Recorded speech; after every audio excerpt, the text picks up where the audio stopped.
Welcome to this explainer. Today we're examining a completely fascinating historical timeline of a practice that literally shaped human settlement and civilizational growth. To solve the massive sustainability crises we face right now in global food production, we actually have to look backward. This isn't just about fish, right? It reveals how survival, adaptation, and human ingenuity has shaped aquatic landscapes for millennia. Okay, let's dive right into this roadmap. We're going on a bit of a back-to-the-future journey today. We'll start with the aquaculture milestone, trace our millennial timeline, move into the scientific awakening, compare ancient versus modern aquaculture, look at lessons from the past, and finally, discuss why the future is actually ancestral. Section 1. The Aquaculture Milestone. 103 million metric tons. As of 2024, that is the staggering amount of aquatic animals produced globally by aquaculture. Just think about that for a second. For the first time in the entire history of humanity, we are officially farming more fish, mollusks, and crustaceans than we're extracting from wild oceans. It's this monumental shift from hunting to gathering on a planetary scale. But if you think this is some strictly modern phenomenon born out of industrial factories, well, you're in for a huge surprise. Section 2. Millennial timeline. Let's completely shift our perspective and drop back about 10 millennia.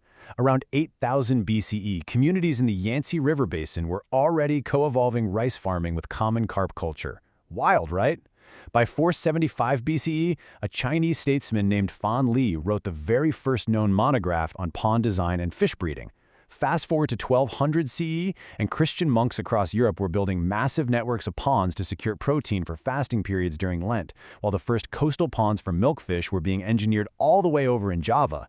This proves just how long humanity has been systematically domesticating the waters. In fact, archaeologists actually call this early era the first blue revolution. Early aquaculture wasn't an industry, it was a brilliant survival adaptation. Prehistoric communities were acting as true ecosystem engineers. When climate shifts or population pressures hit, they didn't just sit around and hope for a good catch, they completely transformed their landscapes to guarantee food security. They were incredibly sophisticated domesticators of their environments. And this brilliantly illustrates how ancient constraints drove unbelievable ecological innovations. Take the Gunditjmara people in Australia. They built a 75 square kilometer system of volcanic stone channels to farm eels year-round. In North America, indigenous peoples built intertidal stone terraces that quite literally quadrupled the biomass of clams. Over in China during the Tang Dynasty, get this, the emperor banned the farming of common carp simply because its name sounded like his own. That ridiculous bottleneck forced farmers to invent polyculture, which is farming multiple different fish species in the exact same pond. And in Scandinavia, monks adapted to freezing winters by farming crucian carp, a fish that can survive for months under solid ice. It is just phenomenal problem solving. Section 3. The Scientific Awakening. So, transitioning our timeline forward to the 18th century, we see aquaculture evolve from local survival techniques into a highly formalized scientific practice. Interestingly enough, the Industrial Revolution and the rise of steamships actually made deep-sea fishing so cheap that traditional pond farming was temporarily overshadowed. But science eventually stepped in. In 1763, Ludwig Jacobi published methods for artificially fertilizing trout. By 1852, France had built the world's first public fish hatchery.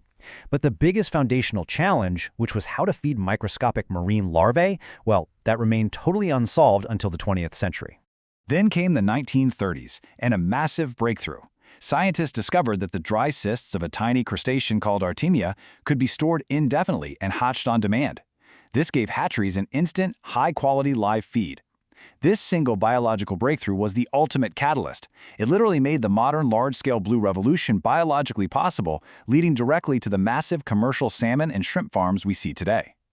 Section 4. Ancient versus Modern Aquaculture.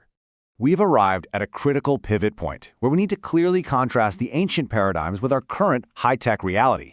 Ancient aquaculture was all about local food security, relying on ecosystem engineering with a remarkably low footprint and using highly resilient, low-trophic species like carp and tilapia. Modern aquaculture, on the flip side, is entirely driven by global trade. It represents what researchers call an anthropogenic climax, a reliance on intensive monoculture, high-tech cages, and a few high-value species like salmon and shrimp that require immense external inputs. Basically, we're currently trading ecological integration for massive global output. So what does this all mean? What does this 10,000-year history actually teach us about our survival going forward? Section 5. Lessons from the past. To secure the future, the modern industry is finding that its survival relies entirely on relearning these millennia-old ecological principles.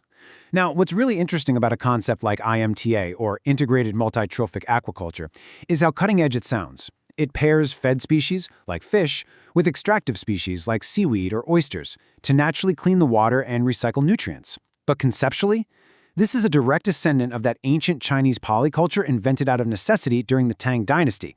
We're basically just applying a sophisticated modern label to the ancient practice of balancing a biological ecosystem. Then we have biofloc technology. By stimulating beneficial bacteria, this closed-loop system actually eats toxic waste and turns it directly into protein-rich fish feed. It solves modern waste assimilation limits by mimicking the intense natural nutrient recycling of ancestral wetlands. We are literally using microscopic engineering to do exactly what the ancients did with landscape engineering. To summarize these actionable lessons, expanding our physical footprint or just throwing more capital at the problem isn't going to cut it anymore. We must transition back to polyculture, prioritize resilient species that don't rely heavily on ocean-caught fish meal, embrace the circular economy, and enhance biosecurity naturally to prevent the massive epidemics we've seen in monocultures. And vitally, we have to secure a social license by integrating with local communities, which is something ancient fish farms did by default. Simply put, we have to farm smarter, not just harder. Section 6. The future is ancestral. Let's move to see how this builds a continuous loop. On one hand, we have Neolithic ponds focused on balance and integrated landscapes. On the other, we have modern circular tech aiming for the exact same balance, but scaled to feed 9 billion people under strict global scrutiny. Both eras, even though they are separated by 10,000 years, are trying to answer the exact same question. How do we extract aquatic protein without destroying the ecosystem that supports it? So the crucial point is that whether it's a Neolithic farmer observing eel migration, an 18th century scientist figuring out trout fertilization, or a modern biologist cracking the code of biofloc, human ingenuity and a deep understanding of biology have always been our greatest tools. The 10,000-year loop of aquaculture is closing. We've gone from surviving to exploiting, and now we're urgently returning to integrating. It leaves us with a fascinating thought. As we finally merge ancient wisdom with modern tech, are we ready for the true blue revolution? Thank you so much for joining me on this explainer. I really hope mapping out this timeline fundamentally changes how you look at the future of our food.